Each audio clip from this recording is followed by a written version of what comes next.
Today we're going to be talking about who you are responsible to and what you are responsible for.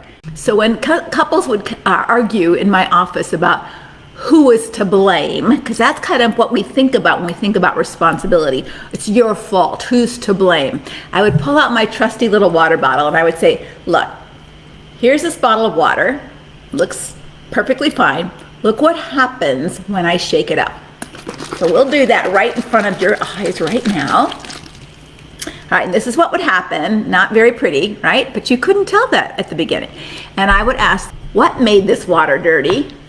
Did shaking the bottle make it dirty? Or did shaking the bottle just expose the dirt that had been hiding on the bottom that I was just holding here?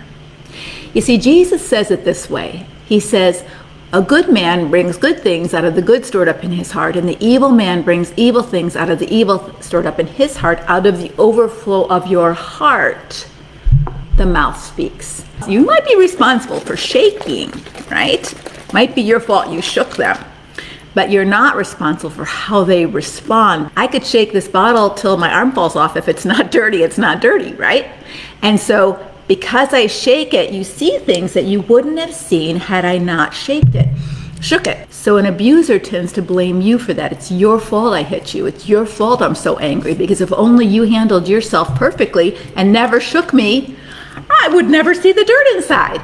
But it's not your fault that he has the dirt inside, you see. Another lie that goes right on top of that is that somehow I'm responsible for how they act, or I'm responsible to get them fixed for how they act. See, here it gets a little trickier now for the woman in a destructive marriage.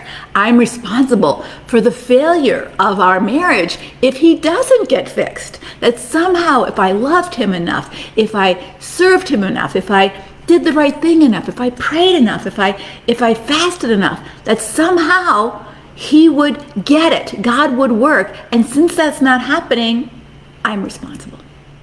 When we talk about responsibility, we're talking about stewardship. We're talking about who owns what. What am I responsible to steward biblically?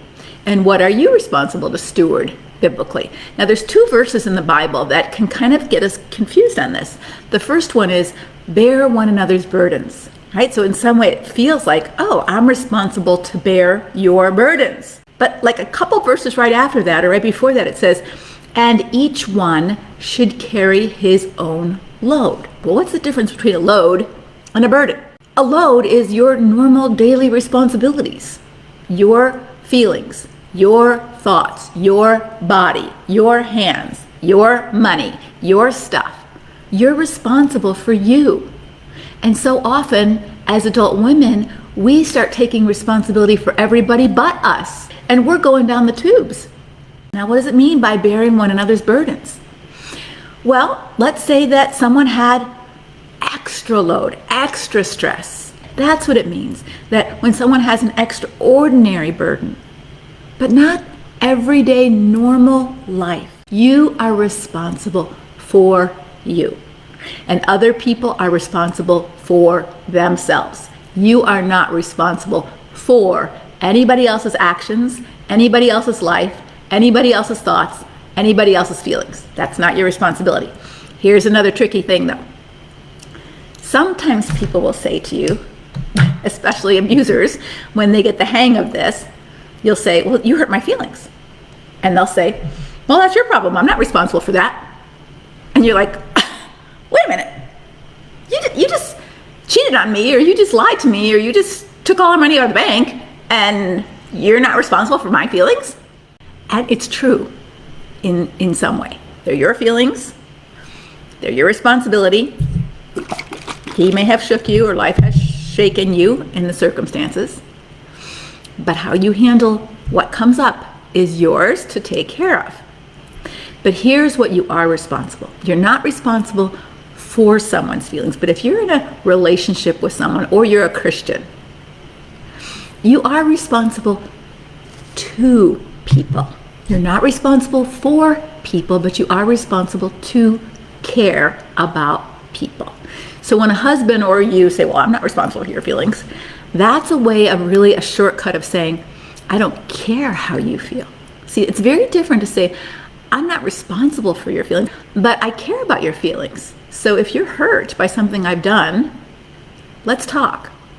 I care about that. That matters to me because you matter to me. So we are responsible to care. God calls us to love, even our enemy, right?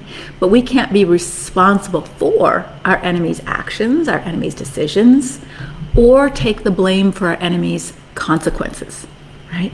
And here's where the church makes a horrible mistake, and even our adult children make this mistake sometimes. When we finally get strong enough to put some boundaries down in a destructive marriage, and we start speaking up because we've been over-functioning our whole marriage, and when we finally get smart enough to say, wait a minute, I'm not buying this anymore, this isn't my fault. If your dad doesn't want to stop watching porn or he doesn't want to stop cheating, I'm not willing to live like this anymore. Mom, you're breaking up our family. You're ruining our lives. No, we didn't. What we did do is we stopped lying and pretending everything is fine. And that shook them, right? And now they want you to make everything nice again so they don't have to deal with what's come up for them. And it's easy to blame you. I am fully committed to God's word, and I am fully committed to the sanctity of marriage. What I'm not committed to is encouraging women to lie and pretend, just to keep the illusion of a marriage and family together when it's rotten underneath. And Jesus was never about that either. Jesus was always about exposing the deeds of darkness. He wasn't about colluding with the Pharisees in their religious little game of, hey, aren't we a nice religious leader? No, he's saying you're whitewashed tombs, you're dead inside. He was always about cleaning house, making sure things were right. Imperfect, but right inside. For a free report on whether you might be in a destructive marriage, go to leslievernick.com/red flags or click on the link in her profile.